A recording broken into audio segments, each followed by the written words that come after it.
Olá, sejam muito bem-vindos a mais um episódio do Lucas Concheto Podcast.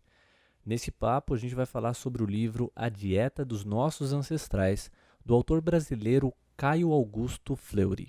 Ele é escritor, palestrante e um pesquisador independente da literatura científica. O livro introduz o leitor à dieta paleo e ao conceito low carb. Nos 2 últimos séculos, nós tivemos uma atividade antropológica muito intensa. Muitos cientistas sociais viajaram para tribos e sociedades tradicionais para tentar entender seu estilo de vida e hábitos. O conceito paleo, ele é uma abordagem dietética à luz da evolução. Ela busca entender em qual contexto os nossos ancestrais viviam e como sua estrutura genética foi moldada por essa dinâmica, porque nós somos herdeiros desses seres pré-históricos e em nosso corpo expressa-se genes ancestrais. E esses genes foram moldados num contexto selvagem de períodos de escassez e de abundância. O autor busca educar o leitor para os problemas que são muito graves na modernidade, como dietas com excesso de açúcares, grãos e outros alimentos ultraprocessados e que são inflamatórios e que quase sempre resultam em processos e doenças, além das epidemias que nós temos hoje, como diabetes, pressão alta, doenças autoimunes. Quase todas têm uma relação com a dieta moderna. O livro ele é pequeno, tem 230 páginas. Uma parte do livro são receitas, orientações para você implementar a dieta paleo na sua vida diária, tanto na parte de salgados quanto na parte de sobremesas. Uma leitura bem tranquila, não exige muito conhecimento de antropologia ou mesmo conceitos de evolução. O autor busca fazer um trabalho bem pedagógico, explicando o que é a dieta paleo, a questão dos açúcares e dos excessos de carboidrato e por que eles são um dos maiores vilões da modernidade. Antes, vamos imaginar um pouco o contexto selvagem, ancestral que viviam os humanos pré-históricos, ou mesmo aqueles que precederam os seres humanos na escala evolutiva. Eles viviam num contexto onde o alimento muitas vezes era escasso e raramente existia abundância. Seu organismo foi moldado para fazer um aproveitamento excepcional do contexto e das dinâmicas do ambiente. Então, se ele tinha pouco alimento, o seu emagrecimento era mais lento, o seu metabolismo mudava, assim como tudo que ele comia era muito bem otimizado pelo seu corpo e até mesmo pela sua microbiota. Então, a gente vem dessa herança genética de seres que tiveram que batalhar muito para continuar vivos e passar seus genes adiante. Esse é o nosso retrato genético. É esses genes que a gente carrega dentro de cada uma das nossas células. Quando a gente pensa numa dieta paleo, que busca antropologicamente ver como nossos antepassados viviam, faça um paralelo com os índios. Imagine a rotina de uma tribo que não foi ainda modificada pelos hábitos ocidentais. Então você tem pessoas que precisam caçar para se alimentar, precisam procurar fazer caça e coleta todos os dias, senão eles vão passar fome. E algum excedente que eles encontrarem não vai durar muito porque eles não têm sistemas de refrigeração ou armazenamento. Então isso não vai durar muito tempo. Então é uma vida cheia de riscos e problemas logísticos. E essas pessoas estão sempre em movimento, sempre em atividade física, consumindo aquele alimento com muito cuidado, né? Não desperdiçando nada. E se a gente pensa no perfil desses alimentos, eles são sempre naturais, obviamente in natura, o mínimo processado possível, exceto as carnes que podem ser levadas à fogueira para ser cozidas. Tirando isso, o processamento é mínimo. Então os alimentos eles são muito puros e também são muito simples. E esses alimentos formaram a nossa base genética, a nossa estrutura, o que nós somos. Nós somos herança desse processo. Então nossos antepassados, eles comiam uma variedade muito grande de coisas na caça e coleta, muitas folhas, muitos vegetais, muitas caças, animais variados de diferentes tamanhos, de diferentes aportes calóricos, e tudo isso dava condição de fazer uma manutenção muito boa da nossa estrutura física, que essas pessoas tivessem energia para caçar, atenção, cognição, capacidade criativa para bolar soluções para os seus problemas de sobrevivência. Então esses seres, eles viviam num cenário muito caótico, muito complicado, e eles nos legaram esses genes. Quando você pensa na modernidade, nós não temos mais problemas, por exemplo, para encontrar alimento. As pessoas vão ao supermercado, compram alimentos, existe uma abundância muito grande, nós comemos o tempo todo, nosso organismo quase não tem descanso, e isso afeta drasticamente nossos genes. O nosso metabolismo, o nosso trato gastrointestinal, ele foi desenhado ao longo da evolução enfrentando problemas muito diferentes. Então a gente tem um contexto de abundância e de diferença radical dos nossos antepassados numa janela aí de 10 mil anos. Antes disso, se a gente buscar a linha do tempo, estender ela para 1,5 milhão ou 2 milhões de anos, quando a nossa linhagem começou a se desdobrar, esses seres viviam num contexto muito complexo e selvagem, diferente da gente que vive na abundância. Por que esse paralelo é fundamental? Se o nosso corpo é resultado de um processo muito longo de evolução, a forma como você vive ativa ou desativa genes. E esses genes, eles são o quê? Os interpretadores da vida. Eles dizem para sua célula como trabalhar, como o mundo vai ser interpretado e reinterpretado organicamente. Então, se você muda esse contexto de evolução, por exemplo, nossos antepassados passavam muito tempo em jejum. Nós temos todo um mecanismo orgânico para trabalhar o jejum. A forma como nossos órgãos mudam, o nosso cérebro, a secreção de hormônios, a paralisação da insulina, a entrada do glucagon, o consumo de corpos cetônicos, da queima do tecido adiposo, todas essas dinâmicas eram muito mais presentes na antiguidade porque eles viviam em falta, em escassez. Hoje poucas pessoas fazem jejum na modernidade porque a abundância é muito grande, nós somos viciados em alimentos hipercalóricos com alta palatividade e isso prejudica muito os nossos genes. Quando você maltrata esses genes e não vive de acordo com a sua programação biológica, qual que é o resultado? Doenças. Se você come muitos doces, o perfil calórico é muito alto, faz a sua insulina disparar pelo seu nível de glicose, ao longo do tempo seu pâncreas vai cansar e você vai desenvolver uma diabetes. Se você come muitos alimentos ultraprocessados, muito açucarados e de perfil de carboidratos simples, de carga glicêmica alta, você vai engordar, porque seu corpo está consumindo mais do que ele precisa. Ele vai sinalizar que os estoques já estão preenchidos, agora é hora de formar tecido adiposo, de engordar, e as pessoas estão engordando sem parar. Imagina que cada quilo extra que você ganha em cima do seu IMC são todos excesso, tudo aquilo que você não precisava ter comido, tudo aquilo que seu corpo teve que lidar e armazenar porque você colocou demais. Então, no nosso processo de evolução, nós temos que imaginar sempre as coisas à luz da evolução, quando se fala de biologia, para colocar as coisas num contexto inteligente, cronológico e coerente com a ciência. O problema do carboidrato simples versus o carboidrato complexo, ou os chamados amido resistentes que a gente tinha no passado, o consumo frequente, é o aporte de açúcar, de glicose no sangue. Quando você come um carboidrato, um amido resistente, a quantidade de açúcar que entra na sua corrente sanguínea é menor, porque esses são alimentos com muitas fibras, e o tempo que esses açúcares vão sendo aportados na sua corrente sanguínea também é muito maior essa janela, diferente de quando você come uma macarronada, que é um tiro no seu sangue, assim, você sai de 0 a 100 em poucos minutos porque você recebe um aporte de açúcar enorme na corrente sanguínea. Isso é péssimo para o corpo porque ele não foi desenhado para isso. Nós temos que pensar que na evolução, ao longo de milhões de anos, os seres não tinham abundância e por isso o corpo aprendeu a lidar com a escassez. Se você coloca muito alimento dentro do seu corpo colapsa, ele buga, porque ele não foi programado pelas pressões evolutivas para dar conta disso.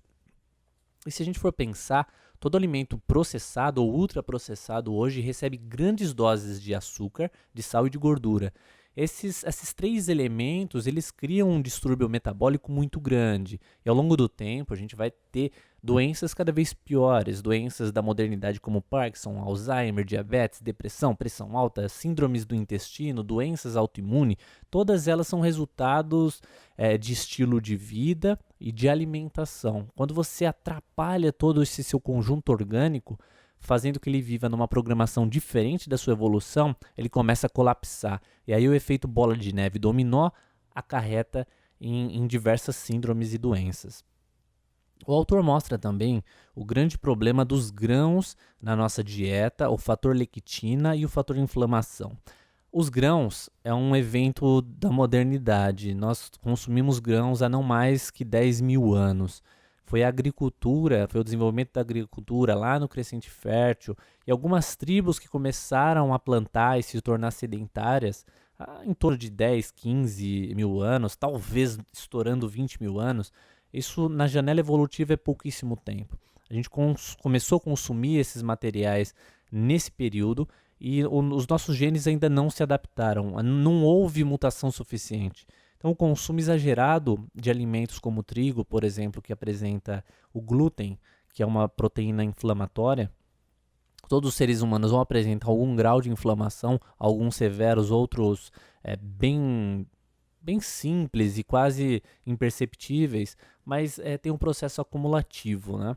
Então, a introdução dos grãos foi, na verdade, o que permitiu a construção de civilizações grandes como nós temos. O fato de você cultivar e ter excedentes gigantescos de grãos que suportavam eras de doenças e de catástrofes e de frios e de chuvas torrenciais ou de secas absurdas, o ser humano que tinha estoque, ele prosperou.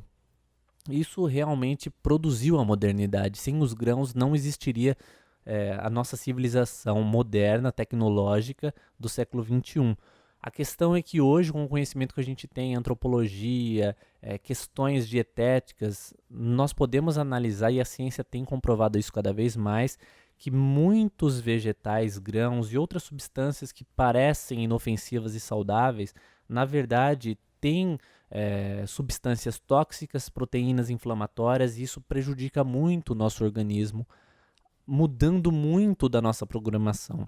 Se ao longo de 500, 800 mil anos, os seres que foram fazendo a nossa escada evolutiva não consumiam grãos, eles não desenvolveram, através de mutação, resistência a essas inflamações e proteínas. E por isso, nós temos um organismo que não tem um mecanismo para lidar com certos alimentos. Então, qual seria a melhor estratégia? Construir sua dieta através do viés evolutivo, entendendo o nosso passado ancestral para desenhar uma dieta que é coerente com o nosso conjunto orgânico. Se você for pensar nos animais, esse exemplo cabe muito bem, porque se você pegar um animal selvagem e colocar ele confinado num zoológico, a primeira coisa que acontece é ele adoecer, porque ele está longe do contexto natural. Então, no zoológico, ao longo dos tempos que as pessoas administravam esses estabelecimentos, eles perceberam que se eles não imitavam o contexto selvagem desses animais, assim como dá para eles os alimentos que eles caçariam, eles morriam rapidamente. Então, quando você tem um leão, você precisa alimentar ele e fazer ele ter um pouco da rotina de leão selvagem, porque senão ele vai adoecer muito rapidamente. Então, se você insere um animal num ambiente onde ele não pode viver a programação biológica dele, ele adoece. A grande questão do ser humano é que ele tem uma maleabilidade, ele tem uma plasticidade muito grande, ele é capaz de empreender e expandir muito o seu espectro, mas isso é problemático e exige um cuidado extra.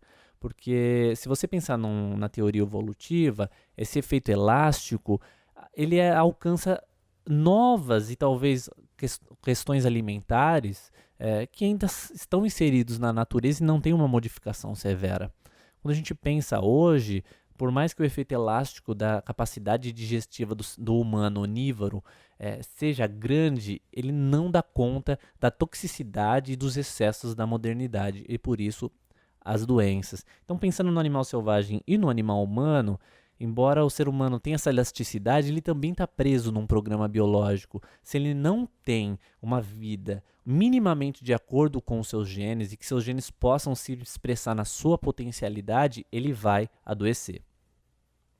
Na dieta paleo, a gente tem uma característica low carb. São baixos índices de conteúdo energético através de carboidratos e um índice maior energético através de proteína animal. Então, o autor apresenta várias sociedades tradicionais, o seu consumo médio de proteína animal e carboidratos, para fazer um paralelo.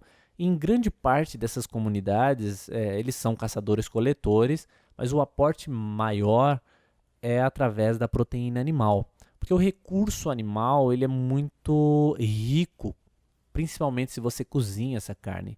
Então você tem as vísceras com um alto índice de gordura, de vitaminas e de componentes minerais. A partir do momento que você cozinha alguns tecidos, você aumenta a disponibilidade calórica, você aumenta o perfil calórico, e isso é um ganho extraordinário para o ser humano, diferente dele comer, por exemplo, uma folhagem ou outras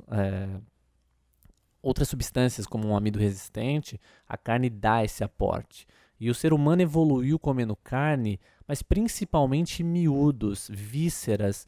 Esse hábito moderno de comer só músculo não é uma coisa dos nossos ancestrais. Eles comiam sim o músculo, mas o foco era as vísceras, porque no ambiente selvagem, quando você abate uma caça, existem outros animais que vão querer roubar aquela sua caça, hienas, leões, outros animais. E ele precisava, esse ser ancestral precisava ser rápido. Ele fazia isso através do consumo das vísceras, do consumo dos miúdos, desse tecido mais macio e altamente calórico, para depois levar algumas peças de carne para fazer no fogo, transformar isso numa carne um pouco mais resistente, cozinhando ela, quase virar um carvão, para poder consumir nos outros dias. Então, nos povos tradicionais, só para ter uma noção, no caso dos aborígenes, a gente tem 77% de consumo de proteína animal para 23% de carboidratos.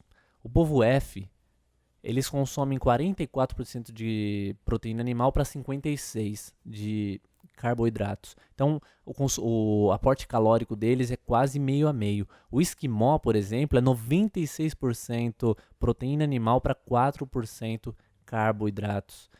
E o povo Kung, 33% proteína para 67% carboidrato. Então a gente vê que existem sociedades que consomem muita carne e outras que estão quase ali nos 50% carne, 50% outros recursos energéticos.